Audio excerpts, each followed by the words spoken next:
liners. And it occurs that it might be nice to tell you in the great harbor. Ladies and gentlemen,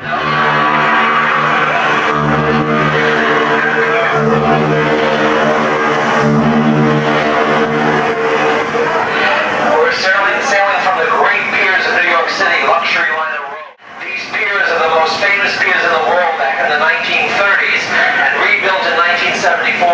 But they're the great Queen Mary and Queen Elizabeth used to dock, and ships like the Normandy and the Ile-de-France and the United States. Many, many liners. This of the great transatlantic liners. You are on the most famous ship in the world, the Queen, and sailing front and crossing, probably the ultimate voyage. In front of us is the great city, Midtown skyline of New York. If you look over to where we're leaving from, companies don't have it all, but back in the old days, every company had its own pier. And Canard Line was the only company to have two piers because they had so many ships back in the 1950s and 60s that they had 4 ships a week into New York. Fabulous times when going to Europe, most everyone went by ship, as opposed to today, when so many people fly. But we are, of course, going in the classic way. We're sailing across the great Atlantic on the most famous ship in the world, the QE2. There's something thrilling about being on this ship. It's so special, so unique, and there's so much history in this ship and in this company. Canard is 163 years old, and this ship is 34 years old. It has steamed more miles than any other ship in history. It's probably the strongest ship afloat, the most famous, the most historic, and it waves the ship of most stories and anecdotes. There's no question about it.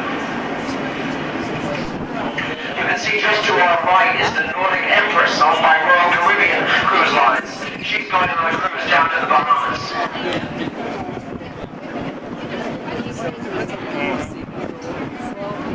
The famous Canard flag is flying from the bow, as you can see. The company began in 1840 from Liverpool to Boston. It took 2 weeks. Now we do the same trip in 6 days.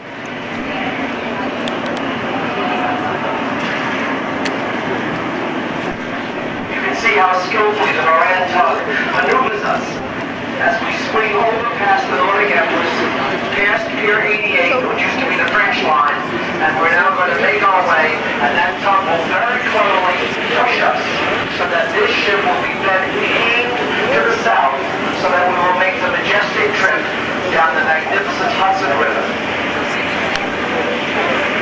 You can see over to the right is the big Intrepid Aircraft Museum, which is a hub of submarines and destroyers and warships. Very, very popular tourist attraction in New York. There's the Empire State, just over to the right slightly, looking as beautiful as ever. Certainly one of the most beautiful buildings in all of New York. So many new buildings have gone up in Midtown that it's almost difficult to pick out some of the older buildings because we have so many towers, and the average height, 50, 60 floors, is almost normal. You're looking straight down 48th Street now. You can look right down into Midtown Manhattan. The little building that's wedged between, right ahead of the QE2 with the little tower on the top, looking rather small and squat, that's the old headquarters of the New York Central Railroad, the New York Central Building.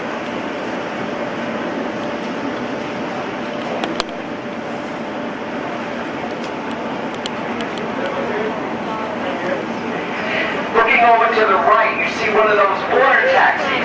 It's even colored like a New York City taxi, and that shuttles around the harbor taking people to save time. See, it's just going out to the right, a water taxi, very cleverly colored, just like a New York City yellow cab. You can see now the Nordic Empress is getting ready to sail. She's beginning to move away from the pier. And there's a little Margaret Moran in front of us, owned by Moran Towing. They're based up in Stamford, Connecticut now, not in New York. And they are, of course, the best-known tugboat company in New York Harbor. Over to the right, that sort of gray-white building on the waterfront, that was originally the Sheraton Hotel, which was opened so that people could come the night before, stay, and then board their liner to Europe the next day.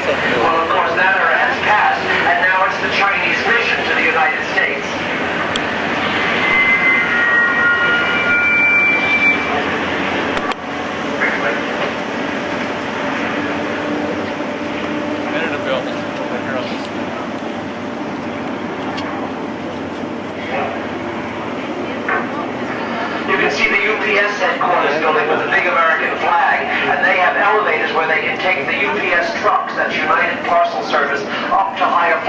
better unloading.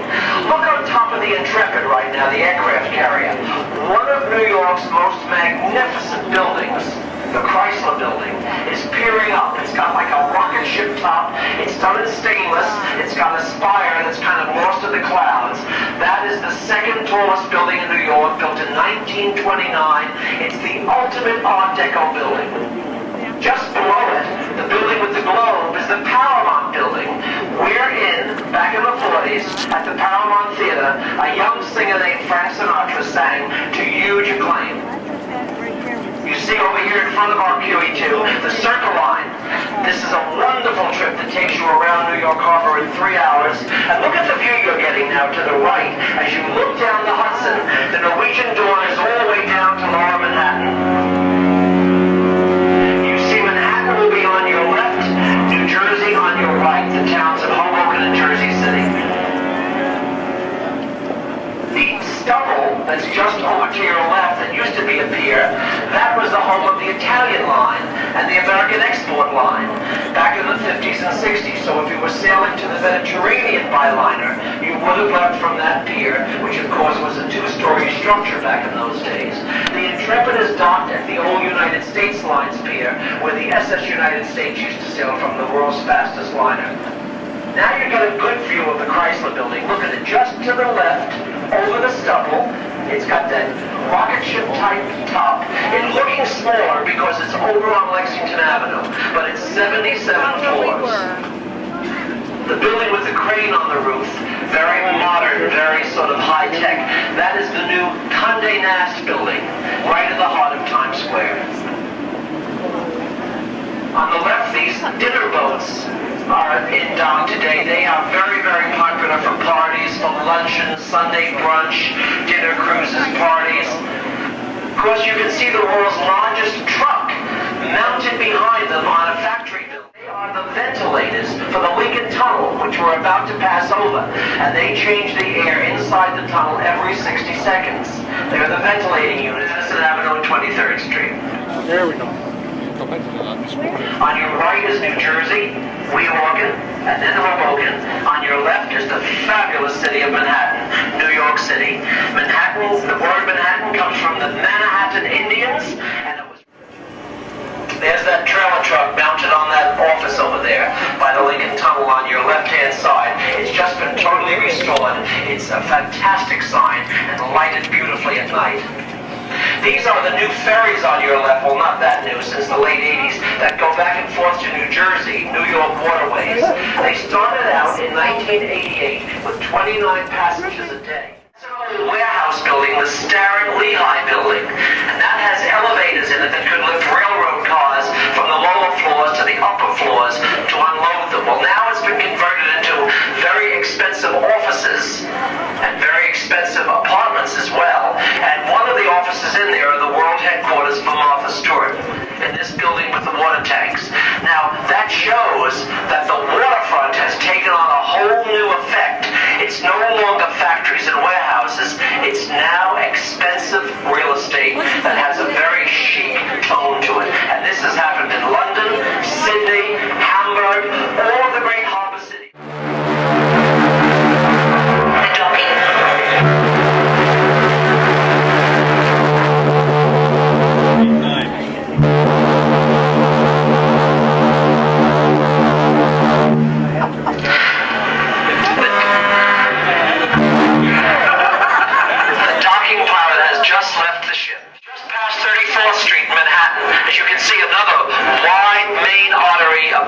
City of New York. Looking over to New Jersey, that big sort of dark gray building, 26th and Madison Avenue. This little green pier on your left, which is in rather poor condition, is going to be demolished very soon. Used to be the home of the Panama line, if you were sailing from New York to Panama. This is the foot of 23rd Street, a main artery in New York City. New York is a grid of streets, and all the piers uptown are numbered, so that if you take away 40 from the number of the pier, that's Pier 64, you get the street. So So 64 minus 40 makes 24th Street, and that was designed that way for ease of traffic and taxi cabs in getting to their locations. If you look over to your right, that big water tank and the old sign in the chimney, that used to be the home of Maxwell House Coffee. And there was a big sign that used to flash from 1939 to 1993 over to Manhattan, and it said, "Good to the last drop, Maxwell House Coffee."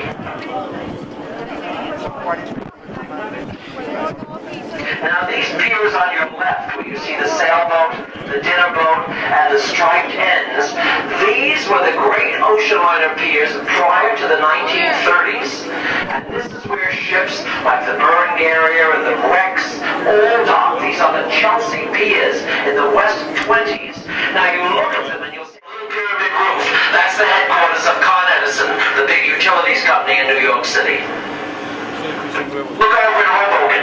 When I grew up there, that was all steamship piers. Now it's high-rises and offices and parkland. That was the Holland America line and the American Export lines. And then coming up at the old Lackawanna ferry terminal on your right at about 1 o'clock, that's all being restored for $150 million and to be reused for ferries in the future. You can see we have a big transformed, and the big building down at the end is the 80-story Goldman Sachs building, the tallest building in New Jersey.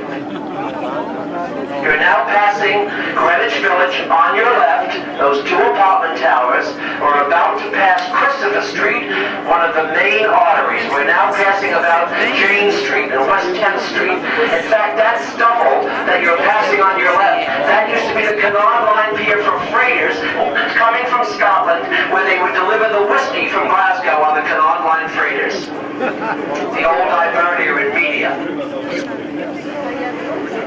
Now look over on your left, you see a nice light brown structure. Look at Canal Street, you're looking right across Canal right now. If you look on your left, another main artery, it reaches right over to Chinatown. The beautiful building on your left with the elegant Gothic style at about 10 o'clock, that was the tallest building. As millions have done before us on the old liners, we're now doing it today. The building on your left with the flicking lights, very dark brown, that used to be where the Atlantic cable was connected. That's the old long lines building belonging to AT&T. And in the days when they had cables, as opposed to satellite phones, that's where the cables from Europe were connected right to that building. Now looking over at about 10 on the ground is the Colgate clock, which is the largest single-phase clock in the world. It used to stand on a factory, and it's sitting there. I don't know if it's telling the right time. I can't quite tell. It doesn't look like it. But anyway, they're hoping to reuse it. Now look over to your left. You see the World Financial Center, the pyramid-shaped building, because they're always doing something in there. And you can see the World Financial Center. Just to the right is a building covered in mesh, black mesh. That building was heavily damaged. That's the Deutsche Bank building, heavily damaged in that attack, and it has not been decided what to do, whether to pull it down or to repair it. And the two buildings behind it, the one on the right with the pyramid top, that's the old Bank of Manhattan. That used to be the third biggest building in the world, 72 floors. And the one to the left of it, with the pole on the top, that's the old city service building, which used to be the third biggest building in the world. Now you can see ground zero. There's the World Financial Center. You can see the glass arcade, which has been completely rebuilt, and the towers used to stand right behind it, right in there on your left. And there's one of those water taxis going along the shore, painted just like a New York City taxi. And the magnificent sailing ship is in there today. That's the World Trade Center or the World Financial Center Marina. These apartments that have been built here on the waterfront, well, as I said earlier, are all former piers. They were steamship piers. And they filled it all in, and they reclaimed the land, made it into parks, plazas, and high-rise apartments. All of this area now is, the waterfront is being done over for luxury apartments. And the buildings where the Twin Towers stood. Coming up on your right, at about 2 o'clock years old, Bob Hope. He came from Bristol, England, and he passed through Ellis Island. Actually, this is where transatlantic. If you look on your left, the cluster of buildings, that used to be the hub of the shipping district. And you can't see it, but one of the grandest buildings in Lower Manhattan was the Canard Line Home Office in the United States, with the most gorgeous lobby. And of course, in the city to your left is Wall Street, the street synonymous with money. Right in there is Wall Street. And you can see at the end of Manhattan on your left, a little sort of gray, and just beyond it, further down, is Liberty Island, with the most famous lady in New York, the Statue of Liberty, opened in 1886. Her mouth is 3 feet wide, which gives her the distinction of having the biggest mouth in all of New York. If you look over to your left, far left, those are the buildings of Brooklyn and Brooklyn Heights, which is a separate part of New York City, separated by the East River. It's undecided as to what will become of it. Maybe a university, maybe some housing, but it's sitting idle at the moment, part of the downsizing of the government's expenses. Dead ahead is the Great Verrazano Bridge, opened in 1964. We have now left the Hudson, we're in the Upper Bay, and we're moving down into New York Bay to the Lower Bay. And the Great QE2 is now majestically making its way down to the open Atlantic. New Jersey on your right, New York on your left. That's Governor's Island, and behind it is Brooklyn, a massive place. Dead ahead is Staten Island.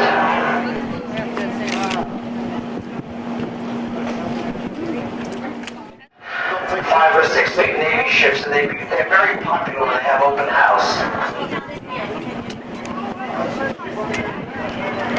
If you look over to your far right, you can see the arch of the Bayonne Bridge, and it's just a tiny bit bigger than the Sydney Harbor Bridge, so New York has the largest steel arch bridge in the world. That was opened in 1931.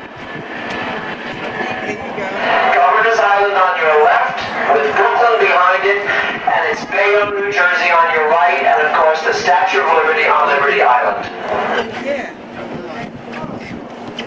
The bow of the Great QE2, as it makes its way down the Lower Bay, going down to the Narrows, under the bridge, out into the Atlantic, and the great transatlantic adventure begins. For 6 days as we cross the seas on the historic route to Southampton, England.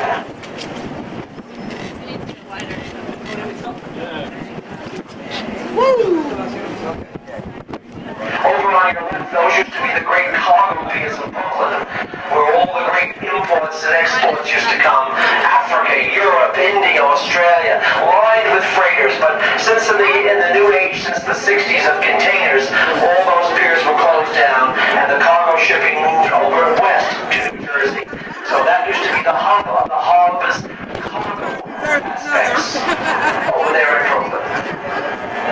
There was the Bush Terminal and Columbia Street Pier, Erie Basin, the Brooklyn Army Terminal, Atlantic Avenue, Atlantic Basin. So many great cargo terminals are over there. And that area is now being rediscovered too. If you look over to your left, at about 10 o'clock, those yellow buildings in the distance in Brooklyn, about 10 o'clock, maybe 11 o'clock, that's the old Brooklyn Army Terminal, where many troop ships left, especially during the war.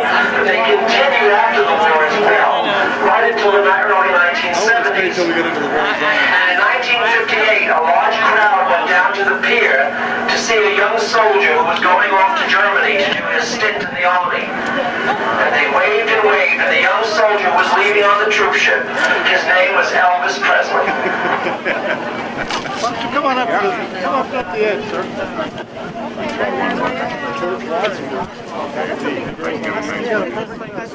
Staten Island is dead ahead, one of the 5 boroughs of the great city of New York. And there's the Bayonne Bridge on your right, looking majestic.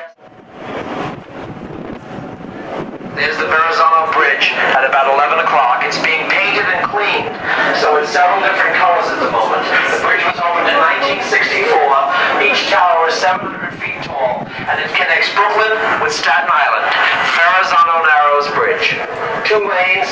The only problem is, for me, it doesn't have a a pedestrian walkway. It would have been a great place to take pictures of ships as they came under, but they never did build a walkway on. I suppose that was in preparedness for too many suicide attempts or whatever, because bridges are noted for that. The new Queen Mary 2, which is being built in France as we speak and is almost ready. It's going to go on its first trials in September and be ready by December. They actually had to redesign the stack. It's so big that it wouldn't get under the Verrazano. It's twice the size of this ship. The Queen Mary 2. There's a joke that they asked, the French shipyard that's building the Queen Mary 2, asked the city of New York if they could raise the height of the Verrazano Bridge. And the city of New York sent a message back and said, of course we can raise the bridge, but we can't have it ready for January.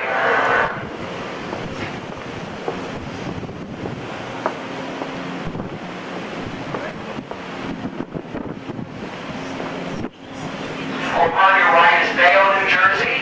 Just past that is Staten Island, New York. And then on your left is Brooklyn.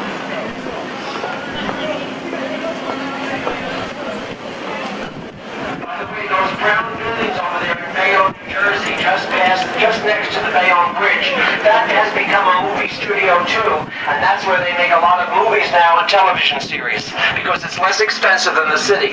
So in those warehouse buildings, a lot of popular television series are now filmed, like Oz, the prison drama.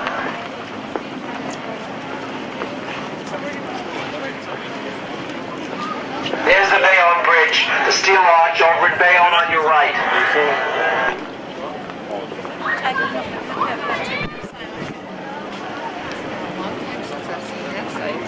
Thank you.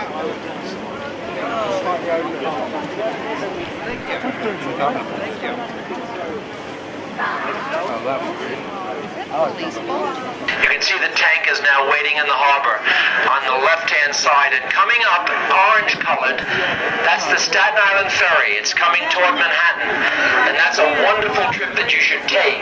It's free, and it's 20 minutes from Staten Island to Manhattan, or vice versa, and it gives you wonderful views. This orange boat coming toward us is the Staten Island Ferry, which gives you some of the best views in all of New York Harbor.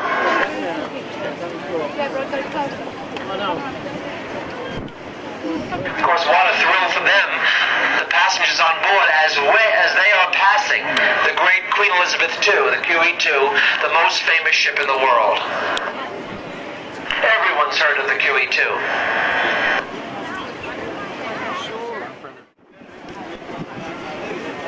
Here comes the Staten Island Ferry, about 11 o'clock on your left, looking like a little toy next to us. But that vessel can carry 4,000 people.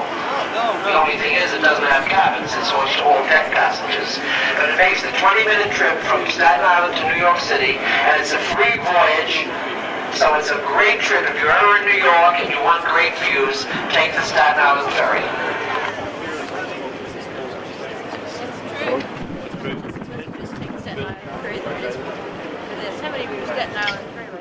New York, one of the 5 boroughs. And you can see the other ferries are over there waiting for tomorrow morning's rush hour, when we'll be gone at sea. The city will be coming back to its commercial business life.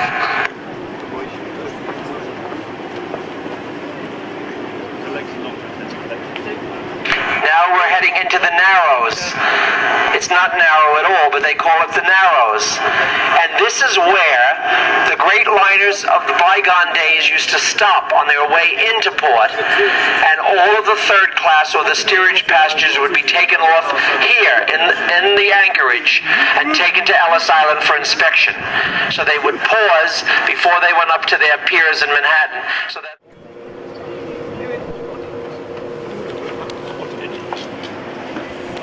the last couple of days, because it was quite chilly. It's very unusual weather we've been having for the end of May. That section is Bay Ridge, Brooklyn over there on your left with the green trees, and Bay Ridge Parkway, Marine Parkway there. Get a beautiful view of the harbor. Very lucky people who live along there. Atlantic and over to England.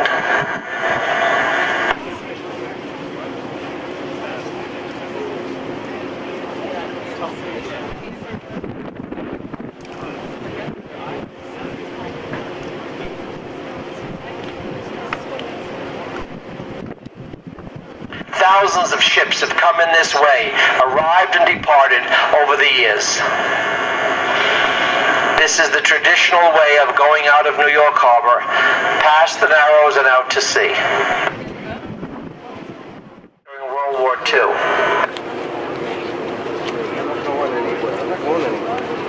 April 25th, 2004, will sail together at the same time, the great QE2, followed by her successor in a way, the even bigger Queen Mary 2. Who start painting the bridge on one side.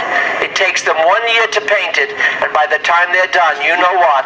It's time to start all over again on the other side. You have to have constant maintenance because the exposure to the elements is quite severe, as you can imagine. That's the Atlantic Ocean dead ahead of us, and the land under the bridge is the famous Jersey Shore. Coastline of New Jersey, and you can see the Norwegian Dawn is just out off the New Jersey shore, and she's beginning to make her turn. She's going down to the Caribbean and Florida. On your left is Bay Ridge, where John Travolta was said to have had his friends and family and so forth, that section with the bridge in the background.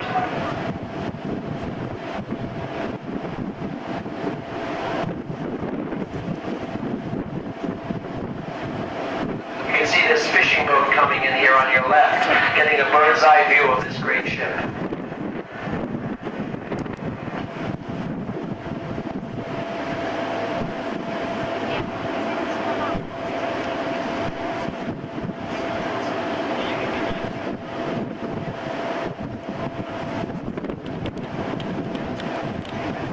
You can see out there in the distance under the bridge how the Norwegian Dawn is now making her turn off the Jersey coast to head down to the Bahamas.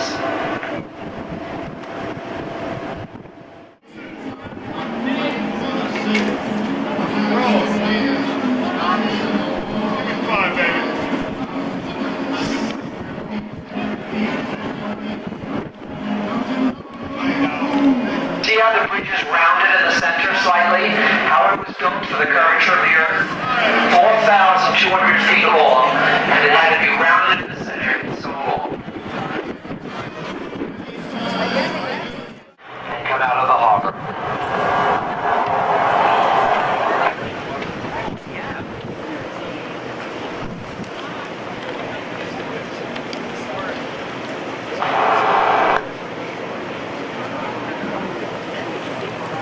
Can you imagine if you were able to be standing on the bridge looking down on this beautiful ship as we come under it, seeing it from that perspective? What a thrill. I'm sure there are some drivers in their cars looking out saying, my goodness, there's the great QE2 going out.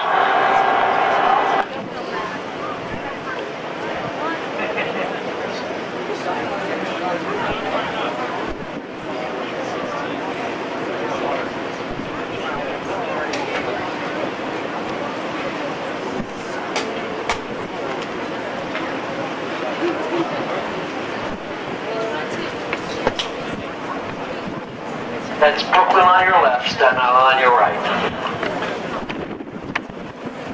The Jersey coast, right underneath the bridge, that's the famous Jersey coastline, Sandy Hook.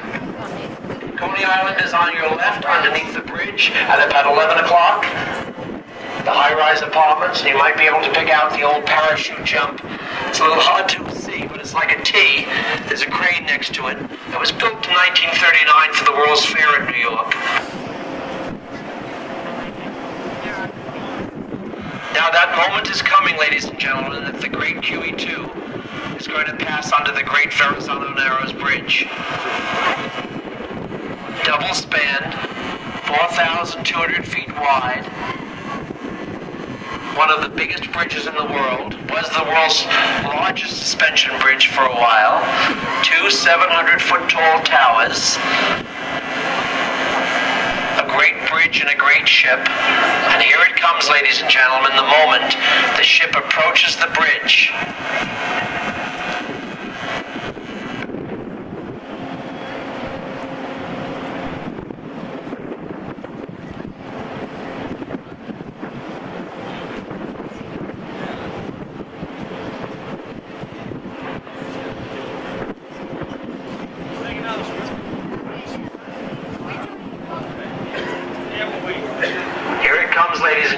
getting closer. The great QE2 is about to pass under the Verrazano Narrows Bridge and enter the Atlantic Ocean.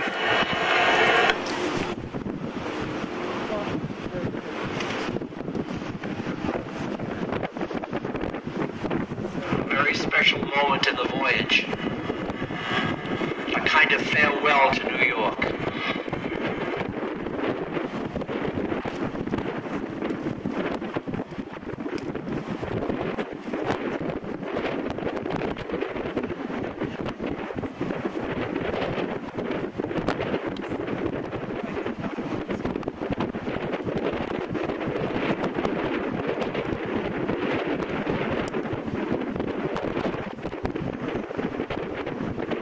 Here we come, ladies and gentlemen. The moment is approaching as we pass onto the Verrazano Bridge on our way out into the Atlantic.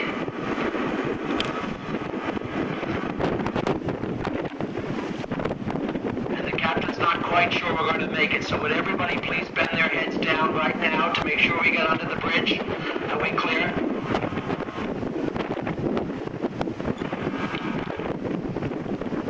Just bend down, everybody, right now so we get onto the bridge and we'll be there. Here we go, ladies and gentlemen. Under the Verrazano.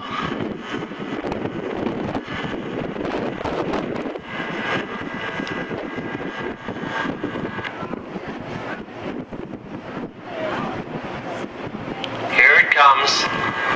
That special moment.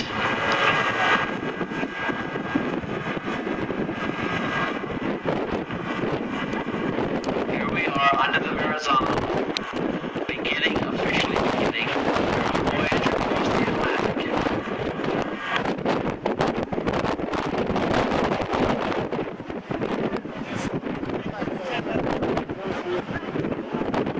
Here it is, ladies and gentlemen, right underneath the Verrazano. We made it.